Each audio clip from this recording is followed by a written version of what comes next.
Go.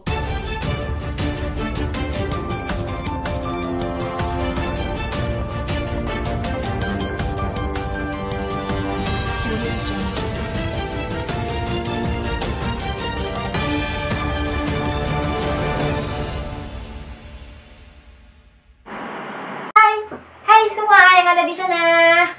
Gimana? Tolong dong balik-balik matanya, lihat konten aku, tolong ya. Semangat dong. Gimana nih, masih semangat ya walaupun cuaca sekarang lagi bener gerah banget mataharinya. Aduh, ini kalau mungkin ya, ibaratnya kalau kita lagi masak gitu di luar, mungkin nih minyak goreng ya, kalau lagi ya minyak goreng lagi mahal.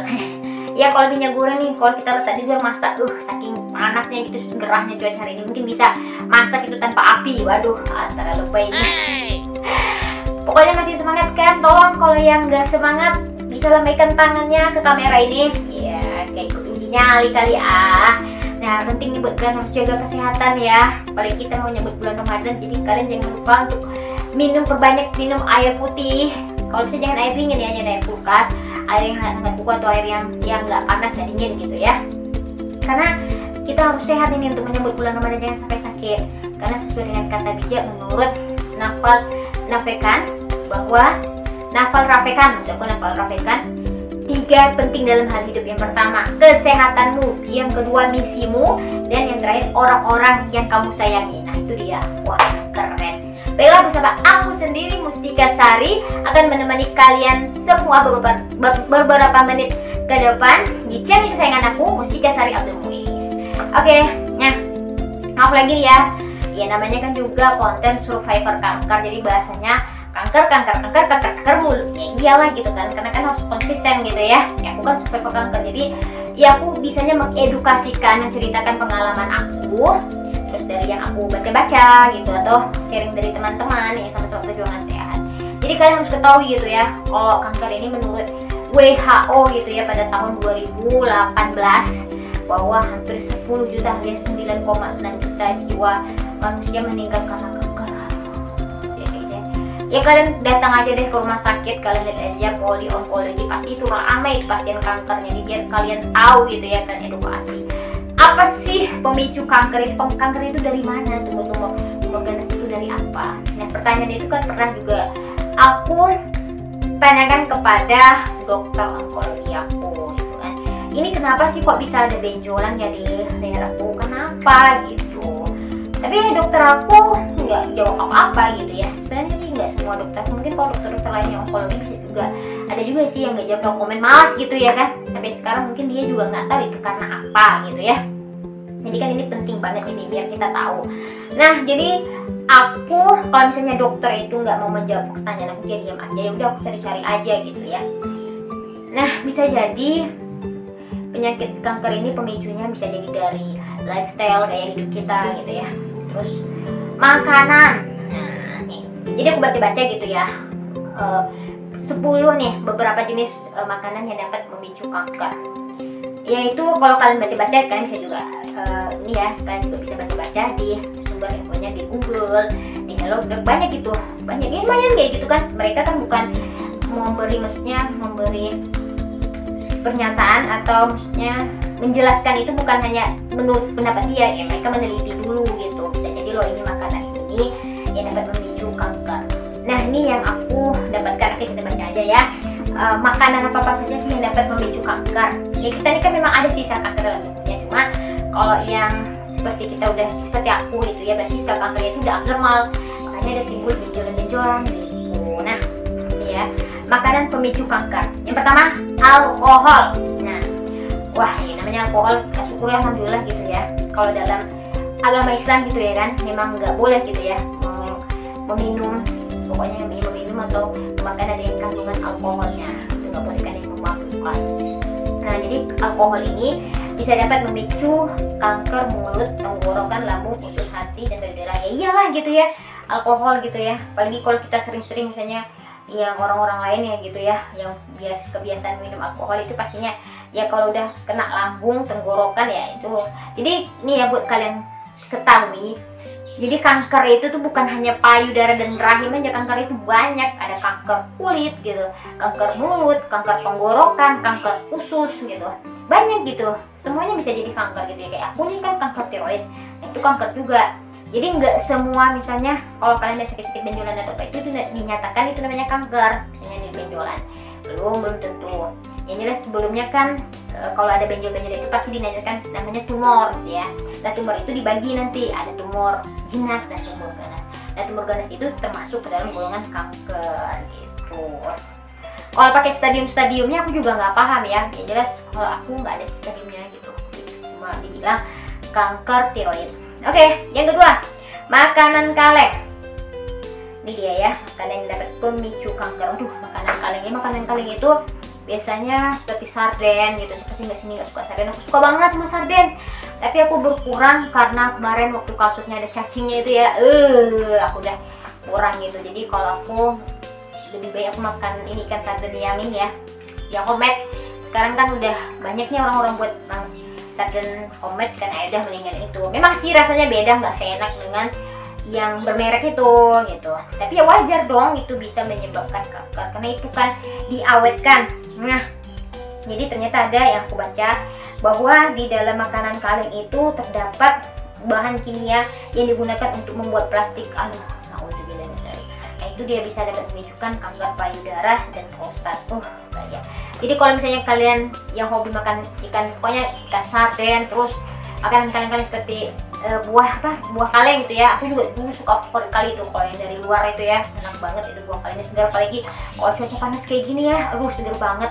Lagi mau bulan puasa bukanya pakai itu, terus dikasih buah-buah lain, terus tambah sirup orange, segar banget, tambah es batu. Nggak kira deh, cocok banget ini sama cuaca seperti ini gitu ya.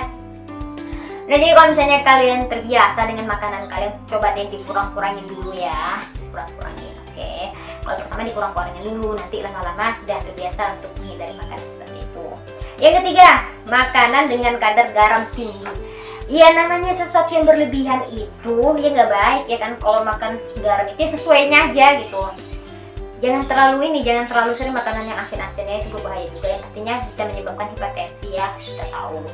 Nah, yang keempat, daging olahan. Daging olahan itu seperti sosis, nugget, daging asap yang udah, pokoknya diulah yang udah siap saji gitu ya. Kan ada tuh daging-daging seperti itu. Nah ini juga tolong deh dikurangin ya makanan-makanan seperti itu. Kalau makanan nugget kalau misalnya mau sehat ya udah deh bikin sendiri aja gitu. Kan gampang itu. Bikin satu, kalau aku sih daging ayam. Kalau dulu aku kan jualan nugget gitu ya. Bisa kok bikin aja sendiri. Kalau makanan rumah itu insya Allah sehat gitu ya. Oke, lanjut. Yang kelima, gula. Wah, gula yang mungkin kalau kelebihan, kebanyakan gula gimana enggak ya. Kita makan nasi itu kan juga ada kadar gulanya. Terus misalnya kita makan roti itu kan ada juga gulanya. Belum lagi kita yang suka ngeteh, tea time, terus kopi time. Nah itu kan kalau aku nggak hobi ya minum teh kayak gitu, aku kurang hobi. Apalagi minum kopi, aku sukanya apa? Kopi neng aku dengan bismillah. Ya aku kurang suka. Kalau kopi tuh orang ya, aku nggak ngerti sih kalau minum kopi kalau nggak pakai gula itu gimana saya gitu ya. Aku juga jarang karena aku nggak bisa asam lambung gitu, naik asam lambung aku kalau minum kopi. Jadi kan aku bilang tadi ya, aku sukanya kopi neng aku dengan bismillah. Oke, lanjut, soda, minuman soda. Nah kalau minum soda ini ya memang terbukti. Jadi kemarin waktu aku pernah kuliah, nah di kampus aku itu kemarin kayaknya ada karya-karya ilmiah gitu deh gitu ya. Jadi mereka itu menunjukkan ini loh, ini minuman bersoda sama mecin ya. Nah jadi itu diuji loh, kalau minuman soda itu diuji sama kain gitu ya, sama kain lap gitu, diuji gitu pakai kain lap. Ternyata ya tau nggak, minuman soda itu bisa membuat kain lap itu lapuk loh. Ya ampun, kain aja bisa lapuk, apalagi perut kamu gitu kalau kamu sering minum soda. Wah ngeri ya. Bahkan juga itu sama micin itu diuji sama kain lap itu juga bersih gitu, padahal kain lap itu kotor. Micin sama batu bersih, benar-benar bersih gitu kain lap itu dibuatnya. Dibayangin aja kain lap aja seperti itu, apalagi perut kamu. Nah jadi yang hobi minum minuman soda, biasanya kan kalau kita makanan saji gitu ya, kayak ayam gitu, biasanya kan ada minuman sodanya ya. Kalau aku memang nggak bisa aku minuman soda gitu. Aku udah lama banget berhenti minuman soda. Memang nggak bisa perut aku gitu ya. Nah kalau dulu kan waktu zaman dulu apalagi lebaran minuman itu pasti ada ya kan. Aku alhamdulillah nggak ada sih pernah dibeli minum seperti itu. Memang nggak suka gitu ya. Dulu aja sih waktu kecilnya suka. Kalau sekarang nggak suka lagi. Nah itu dia infonya bahwa bahayanya gitu minuman soda untuk kain lap gitu. Aku memang lihat sendiri loh diuji gitu waktu di kampus. Sampai koyak itu, sampai laku itu kain itu. Wah, kayak gini perut. Yang ketujuh, tepung putih. Nah, tepung putih itu dia kan mengandung karbohidratnya sangat banyak. Nah, jadi pokoknya ini bahaya juga ya kan, aku bilang tadi ada karbohidratnya. Nah, berarti mungkin wajar aja ya kalau Dokter Zaidul Akbar yang menghindari, kalau bisa gitu kan, menghindari makanan seperti minyak, tepung, gula, nasi gitu ya kan. Tapi aku belum bisa jujur aja. Kalau untuk goreng-gorengan aku masih pecinta goreng-gorengan ya, aku suka kali gitu. Masih belum bisa karena ya mungkin perlahan-perlahan ya. Soalnya aku kalau menghindarin itu semua, sementara ya kalian ngerti aja gitu ya, nafsu makan ini susah kalau kita banyak pantangan. Aduh. Ya tapi setidaknya mengurangi gitu ya. Entah mungkin nanti tahun depan atau apa nggak tahu ya. Mungkin bisa jadi aku menghindari makanan-makanan itu gitu. Yang jelas kalau gula aku memang kurang gitu. Tapi kalau tepung masih, kalau minyak masih. Gimana kalau kalian? Nah, terus popcorn karena kan yang aku ketahui pokoknya yang pakai microwave, pakai teflon itu memang nggak baik juga. Itu kan ada kandungan kimianya ya. Nanti kalau kena gitu sama makanannya seperti popcorn, terus sate-sate gitu yang kena bakar-bakarannya, pokoknya itulah yang pakai microwave itu berbahaya juga. Itu ada bisa menyebabkan memicu kanker juga. Terus keripik kentang, wah nih keripik kentang kalau keseringan mungkin ya bisa juga. Kita di sini nggak suka keripik kentang, aduh itu mah enak banget tahu, aku suka. Tapi aku kalau misalnya keripik kentang yang ciki-ciki gitu, aku memang mengurangi, itu kan asin ya, kurang sih. Aku lebih suka makan sendiri aja, aku bikin sendiri di rumah. Gampang kok bikinnya supaya kering gitu. Kalian cukup, aduh maaf ya, tapi nggak apa-apa, aku share aja. Ya kalian ini aja, cuci aja bersih sampai berkali-kali sampai airnya itu warnanya tuh dia nggak lengket lagi, bener-bener bening. Nah kalian goreng aja, nah itu bener-bener kering, crispy banget. Coba deh gitu ya, dicucinya bener-bener berkali-kali gitu ya sampai dia bening gitu airnya. Insya Allah itu crispy. Ya udah kalian makan di rumah aja, nggak usah yang sudah jadi itu kan sudah pakai bumbu-bumbunya. Nah bumbu-bumbunya itu juga nggak baik gitu untuk kesehatan kita. Oke, lanjut. Daging yang dimasak dengan suhu tinggi. Ini juga ya, ini memang membuktikan.